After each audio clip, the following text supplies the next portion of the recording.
봄은 향기로 오고 가을은 소리로 온다죠.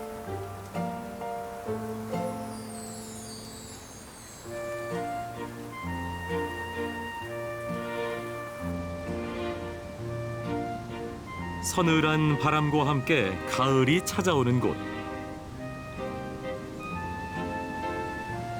여기는 추풍령입니다.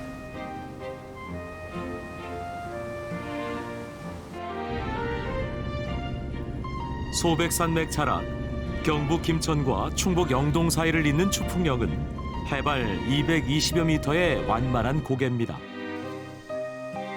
가을바람이 불면 들녘이 가장 먼저 분주해집니다. 참깨 수확을 위해서입니다. 안에를 보시면 참깨가 들어있습니다. 수확 시기를 놓치면 꼬투리가 벌어지면서 열매가 바닥으로 떨어집니다.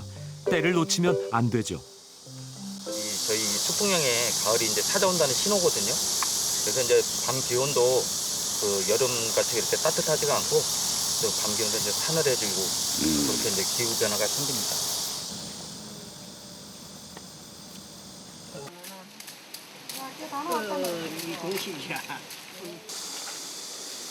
참깨는 수확한 다음 볕에 말리는데 비라도 맞으면 낭패입니다. 한 3일만 말로만 틀어요.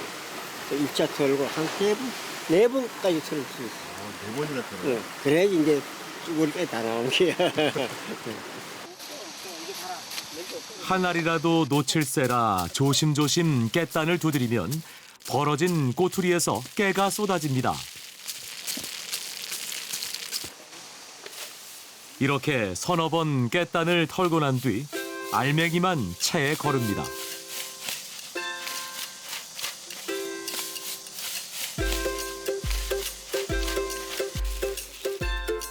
참깨는 주로 기름을 짜서 먹습니다. 참깨 수확이 시작되면 방앗간에선 깨 볶는 고소한 냄새가 진동을 하죠.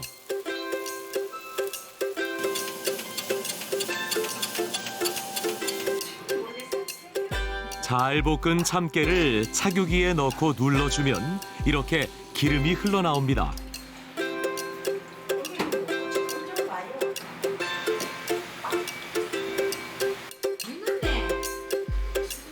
오늘은 참깨 석대로 기름 4병을 얻으셨다는데 수고에 비하면 적은 양이다 싶지만 아들, 딸 챙겨줄 생각에 마음은 뿌듯합니다. 기분 좋지요? 뭐가요?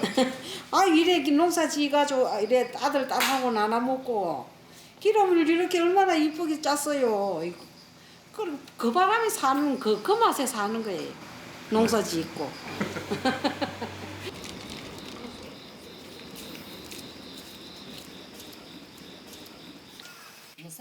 참깨는 요모조모 쓸모가 많은 부엌의 감초입니다. 작겠지. 특히 나물 무침엔 빠질 수 없죠. 쇠비름을 데쳐 무침을 하신다는데요.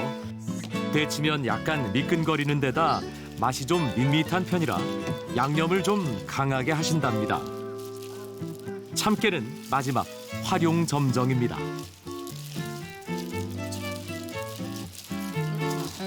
다 먹어봐. 맛있지? 진짜 맛있다. 괜찮네.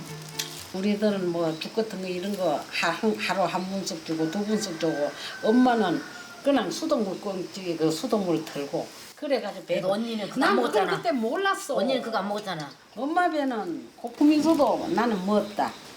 난 배부르다. 너 먹으라 이까만 내 배가 고픈 게 엄마 생각 안 하는 거요. 그 참말로 잡수았는가 싶어서 그게 제일 후회가 된다니까요. 언니 그러서라니까 눈물 나올라가는데.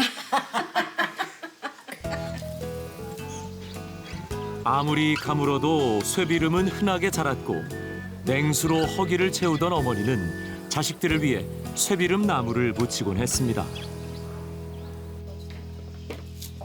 너무 많이 자라 골칫덩어리였던 쇠비름이 요즘은 몸에 좋은 약초로 귀한 대접을 받는다죠. 이 죽도 그렇습니다. 맛이나 영양을 따지는 건 생각도 못했던 시절 즐겨 먹던 죽이 하나 있다는데요. 감자를 넉넉히 썰어 넣어 양을 불리고 여기에 부추를 썰어 넣어 죽을 끓이면 온 가족 한 끼로 거뜬했습니다. 그런데 요즘 이 부추가 간장 해독에 좋다고 알려지면서 일부러 챙겨 먹는 보양식이 됐죠. 부추는 따뜻한 성질을 가지고 있어서 배앓이를 자주 하는 사람들에게도 좋은 음식이랍니다.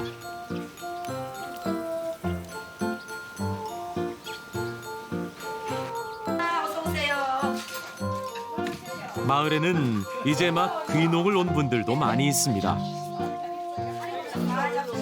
아직 농사가 익숙지 않아 몸은 고되지만 숟가락 하나 더 얹으면 너나 없이 가족처럼 둘러앉을 수 있으니 고향 돌아온 보람이 있습니다.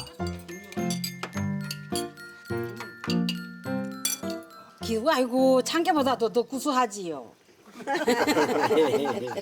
참깨는 먹을 때만 구수하지만은 메카 동민들은 한식 밤에는 낮에는 한식국 같으니까요. 예, 참깨처럼 참말로 이렇게 고소하고 달콤하고 좋아요.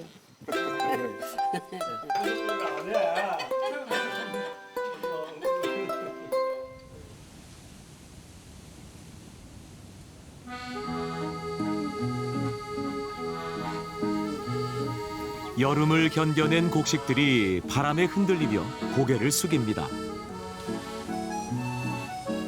자꾸 바람 소리에 귀를 기울이게 되는 건 아마도 가을바람이 부는 고개라는 추풍령 이름 때문일 겁니다.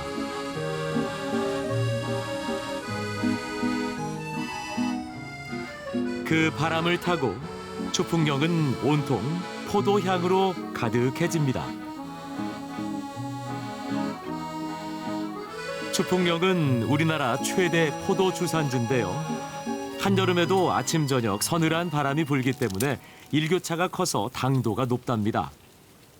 올여름도 더위에 사람은 고생이 이만저만 아니었지만 포도는 햇볕 호사를 제대로 누려 더 달콤해졌다네요.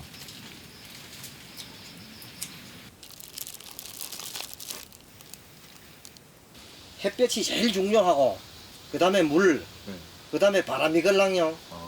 바람이 그 계절풍이 적당히 불어오고 해가지고 이제 꿀보다 조금 더 달다고 얘기하시면은 이해가 되실런가 모르겠네.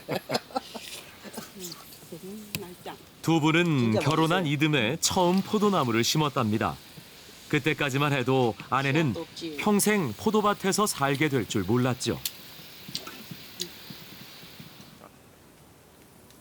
아니 시골에서 산다고 하면은 우리 나이 때에는 장가가기가 힘들 걸랑이. 그래서 거짓말을 안 하면은 장가를 못 갈 판이기 때문에 거짓말을 할 수밖에 없던 시절이 있었어요. 뭐라고 거짓말하셨어요? 그거는 쉽게 말해서 이제 농촌에서 태어났지만 농촌에서 안 살 것이다. 네. 객지 가서 살 것이다 하고 그래 이제 어디 댕긴다 했지 직장을 그랬던 그 기억이 나긴 나는데 뭐 말씀을 해주시 어디 다닌다 했어요? 서울서 하긴 어디 뭐 있었어? 서울서 무슨 서울에서 직장? 직장을 다니다가 그만두고 이제 농촌에서 오면서 같이 이제 싫어하지만 할 수 없이 와서 살게 되니까 지금 이 나이까지 살게 되는 거지 뭐.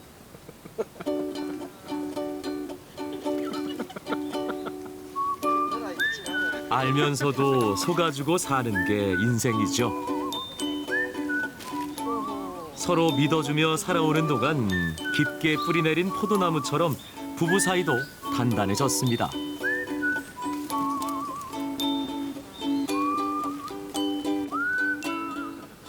집 마당엔 약호박이 예쁘게 익었습니다. 빛깔이 참 곱죠. 남편 챙겨 먹이려고 일부러 심어둔 거랍니다. 예, 기간지에 좋다 캐는 야구박이에요. 요새 이래 해주면은 좋다 캐서 그래 다 심어놨어요. 5월달에. 5월달에? 예. 앞으로 힘을 계속 써야 되니까 포도도 따야 되고 뭐 씨로 내는 것도 해야 되고 하니까 힘들게 뭐 무리하게 하니까 잘 먹어줘야 되잖아요. 그런 게 보양식으로 영양식. 맛은 단호박과 비슷하지만 이름 그대로 몸에 좋은 약호박입니다. 오늘은 이 호박으로 밥을 하신다는데요. 윗부분을 잘라내 속을 파낸 다음 불린 쌀을 넣습니다. 여기에 삶은 팥과 은행, 밤 대추를 넣고 통째로 솥에 앉혀 찌면 맛있는 약호박 영양밥이 됩니다.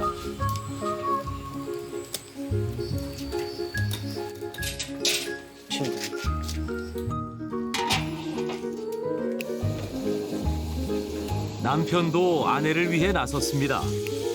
미꾸라지는 손질을 잘해야 하는데요. 워낙 미끄럽기 때문에 힘센 남편 손을 빌려야 손질이 수월합니다. 엄마가 있어야 뭐해? 엄마 눈치 보니다 이거. 시어머니. 마늘 까다가도 얼른 손 펴고 있나? 고부 사이에서 남편도 마음고생 좀 했을 것 같은데요. 아내를 위해 끓이는 추어탕이니만큼 오늘은 큰맘 먹고 솥단지 앞을 지키고 앉았습니다.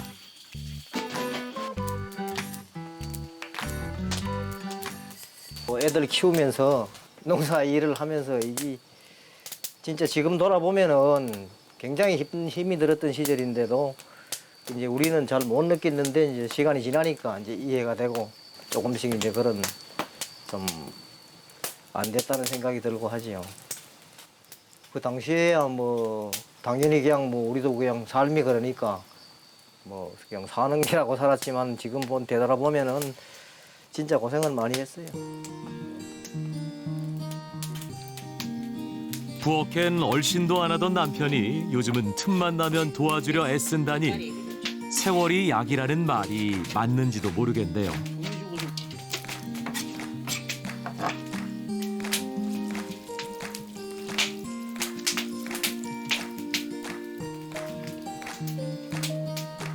데친 얼갈이 배추와 토란 줄기, 파를 양념장에 잘 버무려 넣고 푹 끓입니다. 채소를 충분히 넣어 얼큰하면서도 시원한 맛을 내는 게 비결이랍니다. 얼죽하기도 하자요. 너무 안 물고. 나란히 앉은 두 솥단지가 어쩐지 속 끓이며 살아온 두 분을 좀 닮은 것도 같네요. 이제 서로의 속을 들여다볼 수 있는 여유가 좀 생기셨겠죠. 약호박 밥에 추어탕 한 그릇이면 올가을도 거뜬할 겁니다.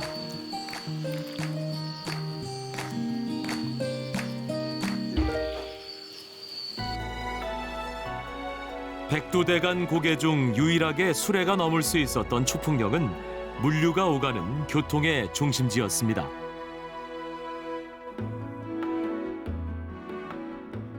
오고 가는 사람이 많아지면서 추풍령에는 크고 작은 주막들이 길목마다 자리를 잡았죠.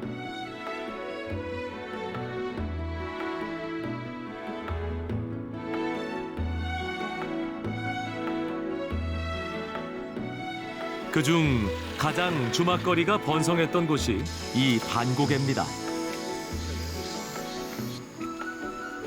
서울에서 부산 사이 딱 중간 지점이라고 해서 반고개라 불렸다는데요. 절반쯤 왔으니 열이면 열, 이곳에서 걸음을 멈추곤 했답니다.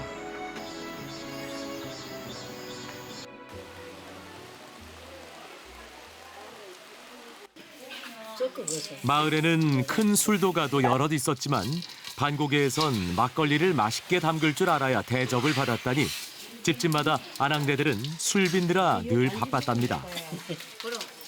클 때는 안 먹었는데 술 맛보다 배웠다가 걸러가지고 먹어보고 또 먹어보고 이랬다. 잔디가 참 좀 크면 좋은데. 고슬고슬 지은 고두밥과 누룩, 향긋한 향을 더해줄 솔잎을 섞은 뒤 물을 부어 항아리에 담가둡니다. 따뜻한 곳에 4, 5일만 두면 향긋하게 술이 익는데요. 솜씨 좋은 주모의 손맛은 사람들의 발길을 잡곤 했답니다. 막걸리 한 잔 먹으면 배가 벌떡 일나고 신도 나고 막 술이 얼굴에 하면 막 기분도 좋고 뭐 노래도 부르고 뭐 그런 게 술 때문에 일이 더 지내갔지 뭐딴 데고 그런 게 갈 좋죠. 것도. 아, 이 고갯길을요? 한간으로 저리 김천으로 저리 갈 때도 이거 술 먹으면 죄만 하는 거.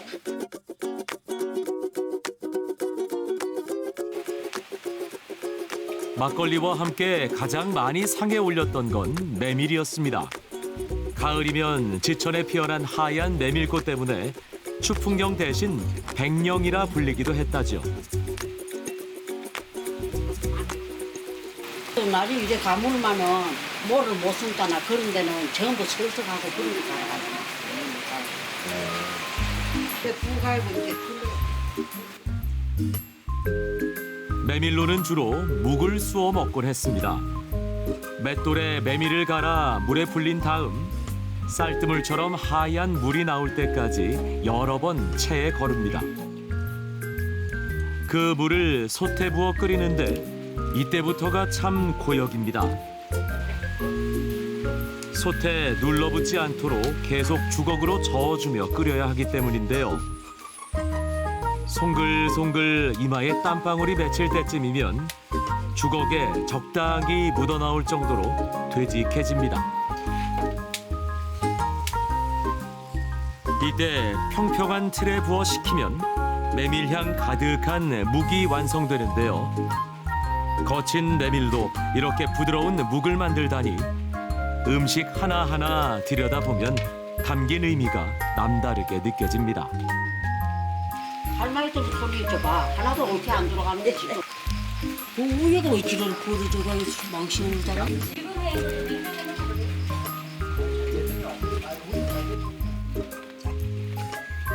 아따 내가 해서 맛있네. 주막에선 술과 안주 말고도 허기진 길손들의 끼니를 해결해줄 값싼 음식을 만들어 팔곤 했습니다. 그런데 여기다 또 고구마도 넣고 뭐 있는 대로 다 넣는 거예요. 뭐 한 가지뿐이 아니라. 아이고 한 그릇 먹으면 아무도 부러워할 사람 없죠.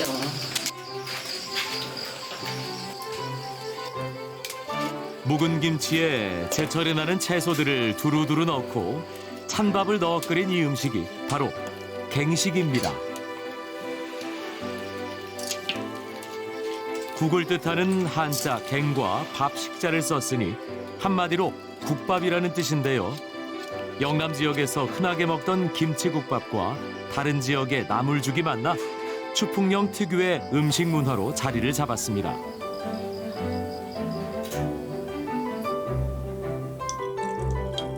막걸리 한 사발에 메밀묵과 두부, 나그네들의 고단함을 풀어주던 이 소박한 밥상에는 척박한 땅에서 힘겹게 살아온 추풍령 사람들의 삶이 그대로 담겨 있는 게 아닌가 싶습니다.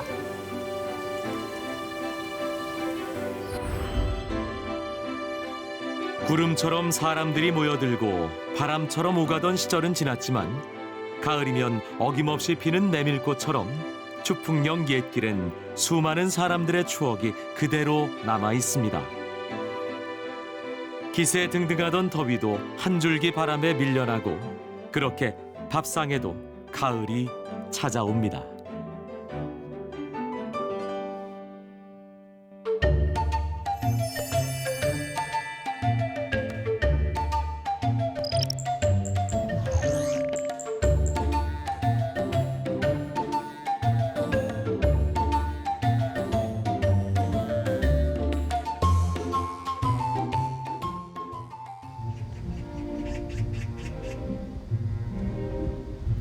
여름의 끝.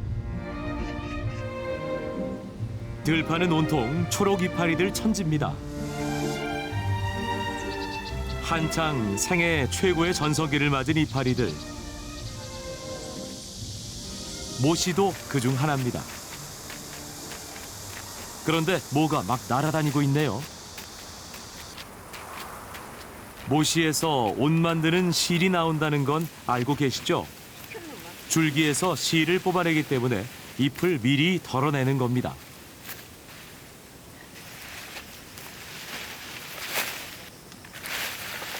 모씨는 1년에 보통 3번 수확하는데 요즘 하는 2번째 수확에서 가장 좋은 실을 얻을 수 있답니다. 줄기에서 떼어낸 이파리도 그냥 버리진 않죠. 이번 떡했지. 떡하고 그저 삶아서 나물도 해먹고. 얼핏 보면 깻잎과 비슷하게 생겼죠. 그런데 뒷면이 하얘서 바람 불면 하얀 꽃이 핀 것처럼 보인답니다. 이게 모시줄기에서 나온 껍질입니다. 여기서 겉껍질을 벗겨내고 얇은 속껍질만 남겨 모시의 원료인 태모시를 만듭니다. 모시 실이 되려면 과정이 굉장히 복잡한가 봐요. 그럼 그런 거지. 그런 게 이 저 공생각 하면 싼 거요 너무.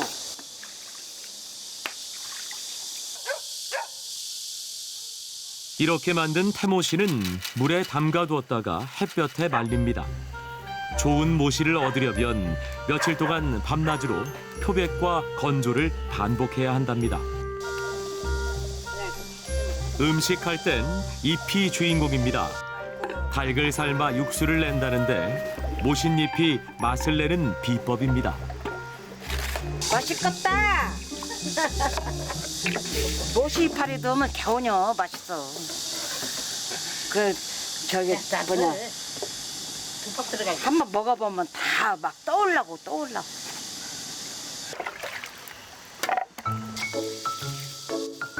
육수 맛을 내는 또 하나의 비법은 이 고추씨입니다. 고추씨가 닭고기 특유의 잡내를 잡아줘 맛이 깔끔해진다는데요. 모신잎과 고추씨를 넣고 푹 끓여 시원한 닭 육수를 만듭니다. 약간 비린내도 나고 그냥 저기잖아. 닭 비린내 나고 그런 저기를 다 잡아줘.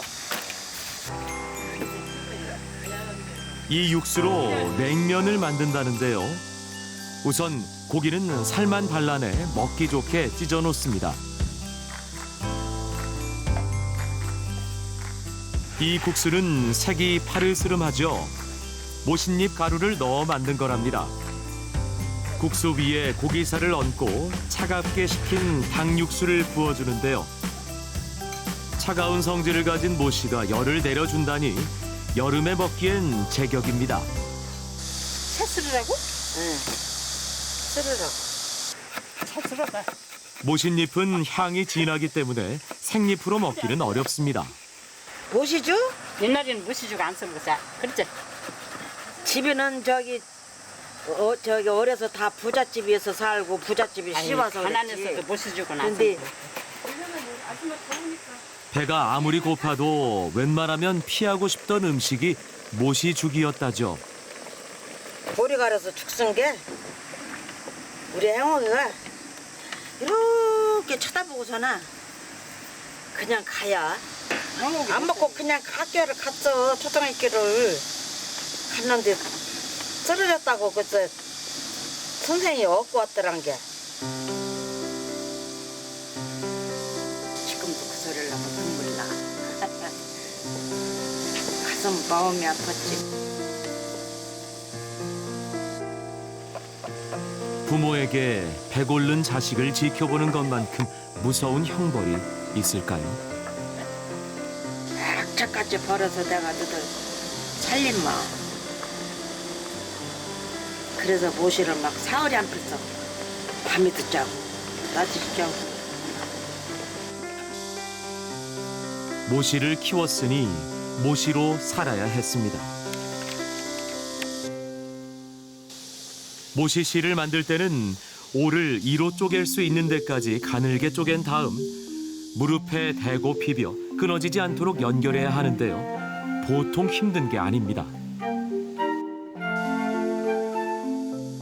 바람이 불거나 건조하면 모시실이 끊어질 수 있기 때문에 삼복더위에도 방문 한 번 열지 못했다죠. 자식 아니면 그 고생을 어찌 참았을까요? 고운 모시 한 벌에 땀이 반, 눈물이 반입니다. 그래도 그 세월이 헛수고는 아니었습니다. 이제 명절이면 모신잎 넣고 넉넉하게 쌀을 빻아 송편을 빚습니다. 모시죽에 눈물 삼키며 살던 시절을 생각하면 이만한 호사가 없습니다. 송편 이쁘게 만들어야 신랑 이쁘게 만든대. 이거는 더 이쁘게 만들면 이쁜 신랑은 한대. 이쁜 신랑 만난다고? 이쁜 딸남이야. 어머니께서 이쁘게 만드셔서 이쁜 신랑 만나셨어요? 네, 엄청 이뻐요. 너무 어려서 살다 본 게 이 중간이 생패를 못 해먹었어. 우리가 논사고 돈 좀 벌고 그래서나 양 맹일 때 꼭 떡을 했어. 애들 다 앉혀놓고 생패를 만들었어. 그러니까 막 우리 딸들이 막 사진 찍고 막 사진 빼다 놓고 또 이제 떡 쪄서나 내놓는 거 사진 찍고 그냥 해서나 저들이 보관하더란 게. 커다란 소단에서 모시송편이 익을 때면 굳은 살 겹겹이 박인 어머니의 마음도 말랑말랑해졌습니다.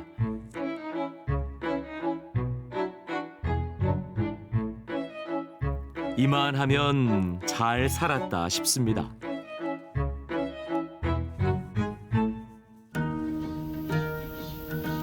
이곳은 선조께서 참판을 지낸 종가인데요. 이렇게 오래된 고택에는 그림처럼 마당 한쪽에 화초가 자라고 있습니다. 노래 제목으로도 유명한 파초. 그런데 파초가 바나나 나무의 한 종류랍니다. 파초는 양반가에서 관상용으로 키웠던 거라 식재료로는 잘 사용하지 않았습니다. 하지만 이 댁에선 파초를 음식 만드는데 종종 사용하곤 했다는데요. 특히 고깃찜을 할 땐 파초가 맛을 내는 천연 조미료입니다. 잎이 크고 넓으니 통째로 싸기도 좋죠. 잎이 흐트러지지 않게 잘 묶어준 다음 삶아주면 되는데요. 고기가 잘 익으려면 이렇게 가마솥에 넣고 2시간 이상 푹 익혀야 한답니다. 여기 와서 시원히 들어갔죠. 짭한테 와가지고서는 처음 했어요. 여기 시집 와서 처음 한 게 지금 며느리 때 지금도 하고 있고. 파초가 이 댁에선 대대로 내려오는 맛의 비법이군요. 옛 문헌에 파초가 약으로 쓰인 기록이 있다니 보양식이 따로 없을 것 같습니다.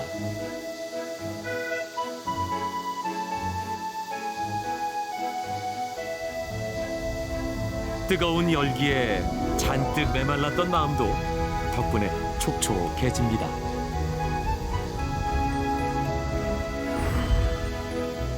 꽃처럼 화려하지도 열매처럼 달콤하지도 뿌리처럼 단단하지도 않은 보잘것없는 이파리 한 장. 누가 알아주지 않더라도 묵묵히 제 몫을 해준 이파리 덕분에 오늘도 밥상엔 초록의 만찬이 차려집니다.